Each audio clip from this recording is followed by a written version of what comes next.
नमस्कार दोस्तों, मेरा नाम डॉक्टर विपुल अग्रवाल है। मैं अपोलो हॉस्पिटल विजयनगर इंदौर में दर्द निवारण एवं पुनर्वास चिकित्सा विधा का विशेषज्ञ हूँ। दोस्तों, आज जिस टॉपिक पर मैं बात करना चाहता हूँ वह है ऑस्टियोपोरोसिस। आप में से कई लोग होंगे जिन्होंने ऑस्टियोपोरोसिस के बारे में सुना होगा, ऑस्टियोपोरोसिस की आपको डायग्नोसिस मिली होगी। तो आज इस बीमारी के बारे में मैं थोड़ी सी चर्चा करना चाहूंगा। ऑस्टियोपोरोसिस क्या है? सबसे पहली चीज, ऑस्टियोपोरोसिस एक मेटाबॉलिज्म डिसऑर्डर है। आपके शरीर में जब आपकी हड्डियों के बनने की जो क्षमता रहती है वह हड्डियों के टूटने की क्षमता से कम हो जाती है, तो हमारे शरीर की हड्डियां कमजोर होने लग जाती है और इसी चीज को हम ऑस्टियोपोरोसिस कहते हैं। ऑस्टियोपोरोसिस किसी भी उम्र में हो सकता है। ऑस्टियोपोरोसिस आपको किसी भी कारण से हो सकता है। हम इन्हीं विषय पर अभी बात करेंगे। सबसे पहली चीज तो ऑस्टियोपोरोसिस जो बीमारी है, क्या वह किसी पर्टिकुलर एज में होती है? ऐसा देखा गया है कि ऑस्टियोपोरोसिस अधिकतर लोगों को 60 साल 50 साल इसकी उम्र के ऊपर होती है, यानी वृद्धावस्था में देखी जाती है। पर हमारे पास कई सारे मरीज ऐसे भी आते हैं जिनको कम एज में या कम उम्र में भी ऑस्टियोपोरोसिस की समस्या हो सकती है। कई लोग बोलते हैं कि ऑस्टियोपोरोसिस किसी पर्टिकुलर बीमारी के साथ होता है, तो ऐसा नहीं है। ऑस्टियोपोरोसिस प्राइमरी और सेकेंडरी दोनों टाइप का हो सकता है। प्राइमरी जो आपको बिना किसी कारण के डेवलप हो, और सेकेंडरी ऑस्टियोपोरोसिस जो आपको किसी बीमारी की वजह से, किसी इलाज की वजह से, आपकी प्रेगनेंसी की वजह से, इन सब वजह से डेवलप हुआ। ऐसा देखा गया है कि हर 3 में से 1 महिला और हर 6 में से 1 पुरुष में ऑस्टियोपोरोसिस पाया जाता है। अगर हम भारतवर्ष के स्टैटिस्टिक्स देखें तो भारत में ही 3 करोड़ से या और 4 करोड़ से ज्यादा मरीज इसकी बीमारी से ग्रस्त है। ऑस्टियोपोरोसिस होने के कई सारे कारण हैं। सबसे पहला कारण, ऑस्टियोपोरोसिस आयु के साथ होता है। जैसे जैसे आपकी उम्र बढ़ती है, मैंने कहा कि हड्डियों के बनाने की जो क्षमता है वह हड्डियों के टूटने की क्षमता से कम होने लग जाती है। इसकी वजह से हमारी हड्डियां कमजोर होती है और यही बीमारी ऑस्टियोपोरोसिस में तब्दील हो जाती है। पुअर डाइट, आपके खान पान, आपकी जो डेली एक्टिविटीज है, यदि इन सब में कोई कमी रहती है, इन सब में कोई परेशानियां आती है, तो इनकी वजह से भी आपको ऑस्टियोपोरोसिस डेवलप हो सकता है। महिलाओं में मीनोपॉज के साथ ऑस्टियोपोरोसिस डेवलप होता है। जैसे जैसे मीनोपॉज आता है वैसे वैसे जो हार्मोनल सपोर्ट महिलाओं को मिलता है, जो उनकी हड्डियों के लिए जरूरी है, वह हार्मोनल सपोर्ट उनके शरीर से हट जाता है। इसकी वजह से ऑस्टियोपोरोसिस डेवलप होता है, हड्डियां कमजोर होती है और बीमारी और ज्यादा बढ़ती है। रूमेटॉइड आर्थराइटिस, हमारे कई सारी बीमारियां हैं जिनकी वजह से ऑस्टियोपोरोसिस बढ़ता है। रूमेटॉइड आर्थराइटिस उनमें से एक बीमारी है। रूमेटॉइड आर्थराइटिस के मरीजों में मूवमेंट कम हो पाता है, सूजन की वजह से जोड़ों का मूवमेंट कम हो जाता है। उनमें कई सारी ऐसी दवाइयां चलती है जिनको हम स्टीरॉइड्स बोलते हैं, और दूसरी दवाइयां चलती है।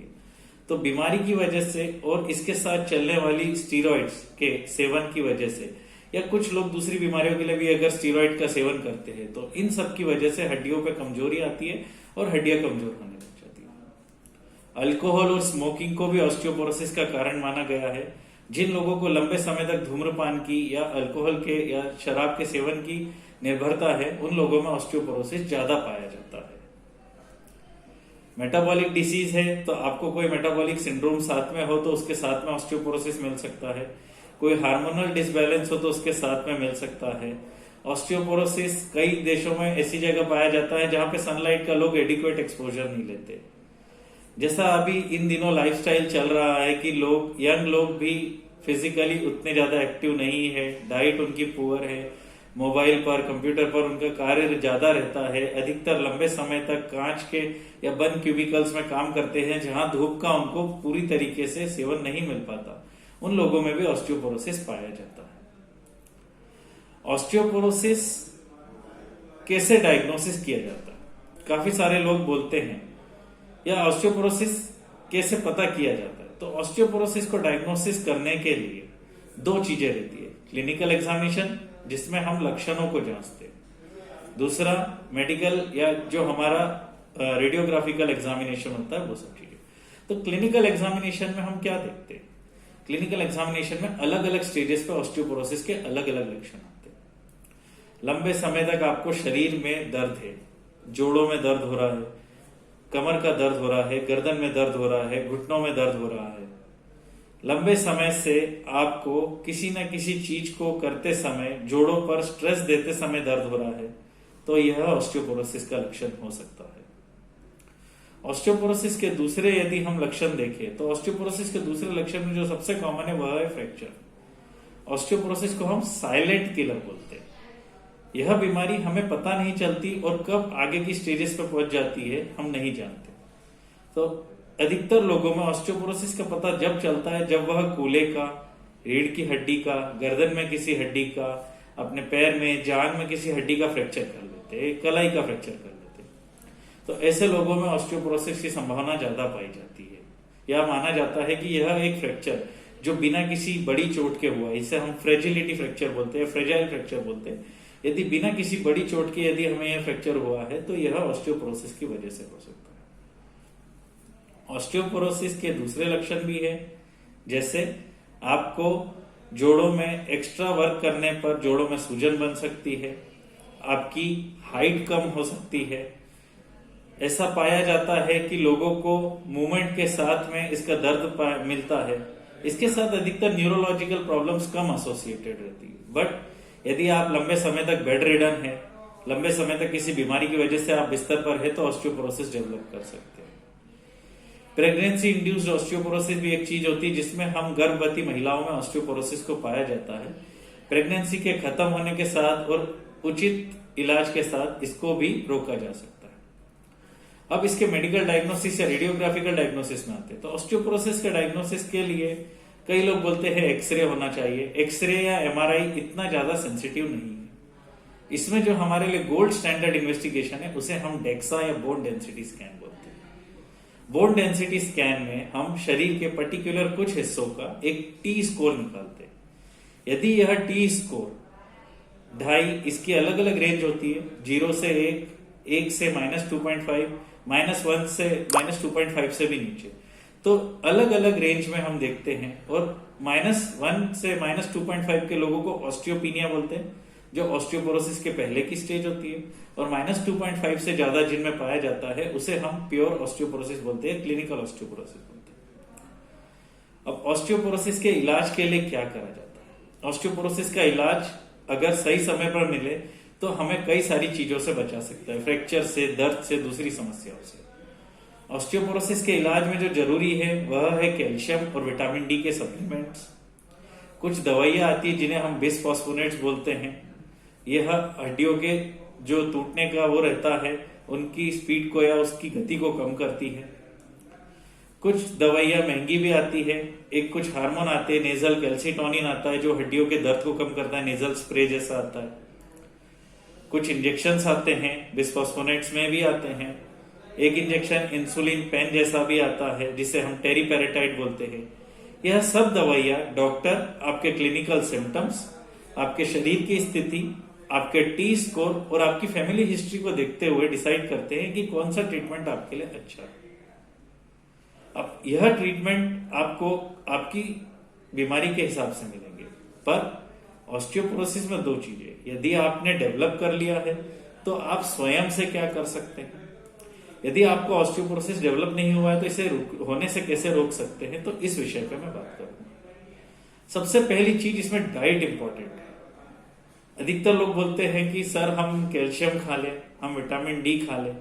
कैल्शियम और विटामिन डी अच्छे सप्लीमेंट्स है, पर कई सारे ग्रुप जो नेशनल ऑस्टियोपोरोटिक ग्रुप रहते हैं, यूके में है, दूसरी जगह पर है, उन सब का यही कहना है कि यदि आप यंग एज में है तो नेचुरल या प्राकृतिक सोर्सेस से कैल्शियम लेने की कोशिश कीजिए। हरी सब्जियां, रागी, फ्रूट्स, आपके अखरोट, बादाम, इस टाइप की चीजें जो रहती है, आप जितना दवाइयों के लिए लेने की कोशिश करेंगे उससे ज्यादा प्राकृतिक तौर से कैल्शियम को प्राप्त कर सकते हैं। चीज, दूध से बने प्रोडक्ट्स, यदि आप नॉन वेजिटेरियन प्रोडक्ट्स ले सकते हैं तो मीट ले सकते हैं। विटामिन डी के लिए फिश ले सकते हैं। कुछ लोग बोलते हैं सर सनलाइट तो हम लेते हैं, विटामिन डी नहीं मिला। तो विटामिन डी आपके शरीर में डायरेक्टली नहीं है कि आपने सनलाइट ली और विटामिन डी पैदा हो जाएगा। आपके शरीर में एक केमिकल है जो सनलाइट के एक्सपोजर से विटामिन डी में कन्वर्ट होता है। तो उस केमिकल का भी प्रचुर मात्रा में आपके शरीर में होना जरूरी है। दूसरी चीज जो ऑस्टियोपोरोसिस को डेवलप होने से रोकती है वह है फिजिकल एक्टिविटी। जैसा कि आजकल देखा गया है, मोबाइल का यूज है, कंप्यूटर का यूज है, लंबे वर्किंग आवर्स है, दूसरी डिपेंडेंसी है, काफी सारे कार्य है, तो इनके बीच में लोग फिजिकल एक्टिविटी के लिए टाइम नहीं निकाल पाते। पर हमें ऑस्टियोपोरोसिस के लिए कहीं जिम नहीं जाना है, कहीं कोई फिटनेस सेंटर नहीं ज्वाइन करना है। यदि आप रोज कुछ समय के लिए वॉक करते हैं 30 से 40 मिनट तक, यदि आप रेगुलरली रनिंग करते हैं, जहां पर लिफ्ट की जरूरत है वहां सीढ़ियों का उपयोग करते हैं, जितना ज्यादा फिजिकल गतिविधियां या अपने घर के कार्य खुद करने की कोशिश करते हैं, उतना ही आपको ऑस्टियोपोरोसिस की शंका कम होती है। जितना हमारे शरीर को हम इस्तेमाल करते हैं उतना ही हमारी हड्डियों का फॉर्मेशन बढ़ता है।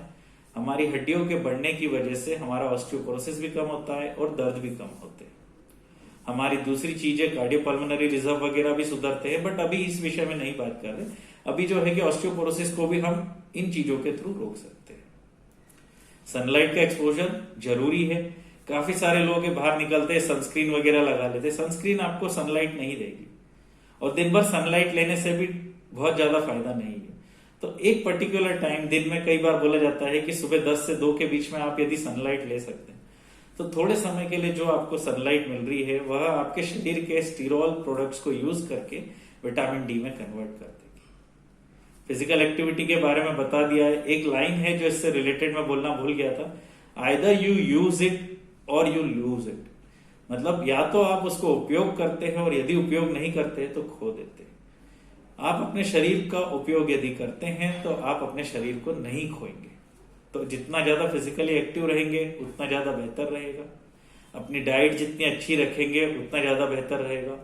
ऐसा नहीं है कि हर बार मांसाहारी प्रोडक्ट्स ही लेने। यदि आप शाकाहारी है तो शाकाहारी प्रोडक्ट्स भी काफी सारे हैं, जिनकी वजह से लेग्यूम्स, बीन्स, आपको हरी सब्जियां, पत्तेदार, इन सब की वजह से भी आपको मदद मिल सकती है। हर किस्म का अनाज ले सकते हैं। और अगर नॉन वेजिटेरियन है तो कुछ सोर्सेस आपके पास बढ़ जाते हैं। ऑस्टियोपोरोसिस के साथ 2 चीजें जो महत्वपूर्ण है, बुजुर्गों में फॉल की टेंडेंसी ज्यादा रहती है। कई सारे लोग ये बोलते हैं, सर हम हॉस्पिटल में आए, फ्रैक्चर के बाद आए, ऑस्टियोपोरोसिस डायग्नोज हुआ। फ्रैक्चर कैसे हुआ? रात में उठे, पानी पीने उठे, बाथरूम जाने के लिए उठे, लाइट नहीं जल रही थी, हल्की सी ठोकर लगी, गिर गए। बाथरूम में गए, मैट चिकना था, फर्श पे पानी था, फिसल गए। ज्यादा जोर से चोट नहीं लगी, सिर्फ झटका लगा, लेकिन फ्रैक्चर हो गया। तो सबसे पहली चीज जो जरूरी है कि रात के समय बुजुर्गों के पास या तो कोई रहे, और यदि कोई नहीं रह सकता है तो छोटा सा बल्ब जला के रखे। एंटी स्लिप मैट्स आते हैं। बाथरूम इस तरीके से रखे कि पानी का ज्यादा बहाव नहीं रहे, ताकि उस जगह पर फ्रैक्चर की आशंका कम हो जाए। दूसरी जो चीज है ऑस्टियोपोरोसिस के साथ में, कि ऑस्टियोपोरोसिस में दर्द नहीं आए हुए भी आप काफी हिस्से की हड्डियों को लूज कर चुके होते हैं। तो एक रेगुलर इंटरवल पर यदि आप अपना एग्जामिनेशन करवाते हैं, यदि दर्द के छोटे लक्षणों को एक पेन किलर ना लेके आप एक अच्छे से ट्रीटमेंट कराते हैं, आप यदि उचित या समुचित रूप से अपना डायग्नोसिस करवाते हैं और एक उचित समय पर बोन डेंसिटी का टेस्ट ले लेते हैं, तो आप ऑस्टियोपोरोसिस को काफी हद तक रोक सकते हैं। उसके अलावा किसी भी दवा का सेवन बिना डॉक्टर से पूछे करेंगे तो उसके साइड इफेक्ट सिर्फ और सिर्फ ऑस्टियोपोरोसिस नहीं, आपके शरीर के लिवर, किडनी और दूसरे ऊतकों पे भी पड़ेंगे। तो आपसे उम्मीद यही है कि आपको शायद यह वीडियो पसंद आया होगा। यदि यह वीडियो आपको पसंद आया तो इसे शेयर करें और इसी तरह के अन्य वीडियो देखने के लिए मेरे YouTube चैनल को सब्सक्राइब करें। नमस्कार, धन्यवाद।